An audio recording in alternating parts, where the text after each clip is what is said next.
அண்மை செய்தியை பார்த்து வருகிறோம். தூத்துக்குடியில் நெடுஞ்சாலைகளில் தற்போது நிவாரணப் பொருட்களை கொண்டு செல்வதற்காக கட்டணம் தள்ளுபடி செய்யப்பட்டிருக்கிறது. வரும் 31ஆம் தேதி வரை இந்த விலக்கு அளிக்கப்படுவதாக அறிவிக்கப்பட்டிருக்கிறது. கூடுதல் விவரங்களை செய்தியாளர் முரளி கணேஷிடம் கேட்கலாம். முரளி கணேஷ், முழுமையான விவரங்கள். அதாவது சிவரஞ்சனி, தூத்துக்குடி மாவட்டத்தில் கடந்த 17, 18 ஆகிய 2 தினங்களில் பெய்த கனமழையின் காரணமாக தூத்துக்குடி மாவட்டத்தில் தாமிரபரணி ஆற்றில் வெள்ளப்பெருக்கு ஏற்பட்டது. இதன் காரணமாக மாவட்டத்தின் பல பகுதிகள் பாதிக்கப்பட்டது.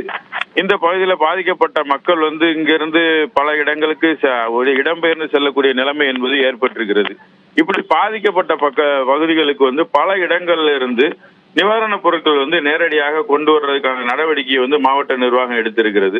பொதுமக்கள் இயல்பு வாழ்க்கை பாதிக்கப்பட்டிருக்கிறதுனால இயல்பு வாழ்க்கை திரும்பிட பொதுமக்களுக்கு தேவையான நிவாரணப் பொருட்கள் சிரமமின்றி கொண்டு செல்றதுக்கு ஏதுவாக தூத்துக்குடி மாவட்டத்தில் 24ஆம் தேதி, அதாவது இன்று முதல் வரக்கூடிய 31/12/2023 அந்த ஆண்டின் இறுதி நாள் வரைக்கும் முக்கிய நெடுஞ்சாலைகளில் செல்லக்கூடிய வாகனங்களுக்கு சுங்க கட்டணம் செலுத்துறது விலக்களிக்கிறதா தூத்துக்குடி மாவட்ட ஆட்சியர் லட்சுமிபதி தற்போது ஒரு அறிக்கையை வெளியிட்டிருக்கிறார். சிவரஞ்சனி, விவரங்களை வழங்கியமைக்கு நன்றி முரளி கணேஷ்.